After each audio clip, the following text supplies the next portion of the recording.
jam 11, paling lambat 11.15 karena beliau harus ke bandara.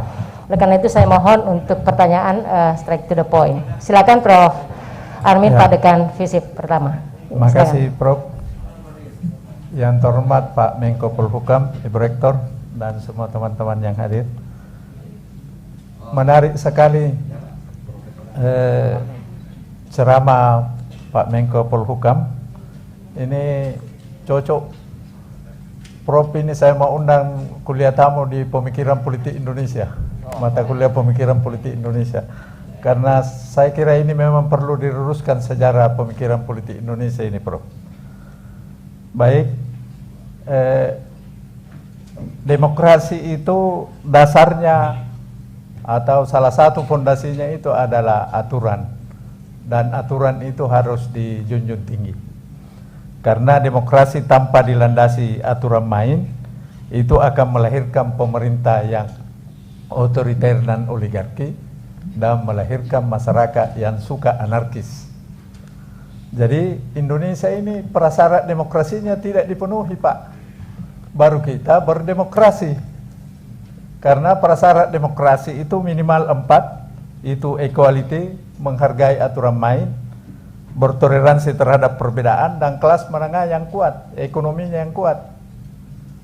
Nah, ditambah lagi pembuat aturan yang menurut J.J. Rousseau itu harus yang paling pintar di antara kamu, supaya dia bisa membuat aturan yang bisa mengantisipasi seluruh potensi kejahatan manusia sebelum manusia melakukan kejahatannya. Persoalannya pembuat aturan kita DPR, DPRD, DPR RI, syaratnya itu hanya tamatan SMA, Pak. Termasuk Presiden Republik Indonesia, tamatan SMA atau sederajat. Jadi syarat pendidikan yang merupakan saringan, itu saringan bocor, Pak. Karena sampah juga bisa masuk. Karena tamatan SMA atau sederajat itu bisa pakai A, pakai B, dan pakai C. Kalau itu yang menjadi anggota dewan berarti tidak pernah sekolah. Itulah yang dipercayakan membuat aturan main.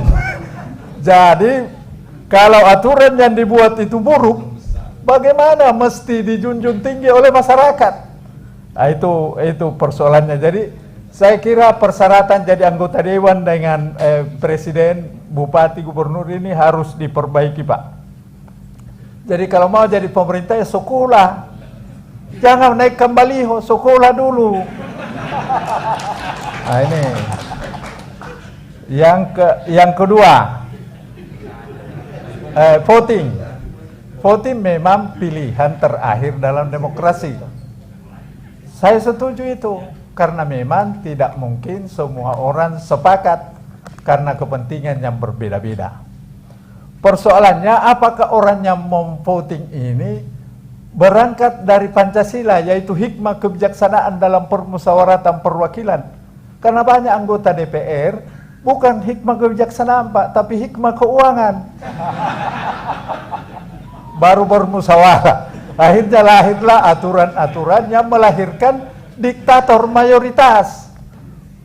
Mayoritas memaksakan kehendaknya kepada minoritas, dan minoritas harus tunduk dan patuh pada aturan yang dia tidak setujui.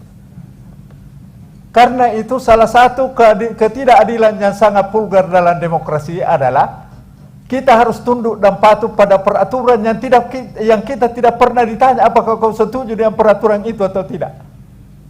Itu ketidakadilan yang sangat vulgar yang tidak pernah diperhatikan oleh pemerintah. Nah, ini penting dijadikan sebagai bahan renungan kita bersama. Kemudian saya setuju. Bisa dipersingkat, Prof? Oh, singkat. Saya setuju Pak Menteri mengatakan bahwa voting itu pilihan dalam demokrasi, apalagi Indonesia ini dibuat dengan voting. Tapi perlu diketahui Pak Menteri bahwa para pendiri Republik voting itu didahului dengan salah istihara, Pak. Salah istihara dulu baru dia menjatuhkan pilihan. Kalau sekarang anggota dewannya makan di warung, Pak. Ribut satu hari sebelumnya setelah lobi di warung, di restoran. selesai besok, tidak ada keributan. Jadi keributan itu hanya dijadikan ancaman untuk lobby. Dan setelah lobby dan penyelesaian secara adat telah dilakukan, selesai masalah. Padahal itu tidak menyelesaikan masalah. Itu saja karena saya dibatasi. Terima kasih. Wabillahi taufiq wal hidayah. Assalamualaikum warahmatullahi wabarakatuh. Terima kasih Prof. Armin. Nanti kita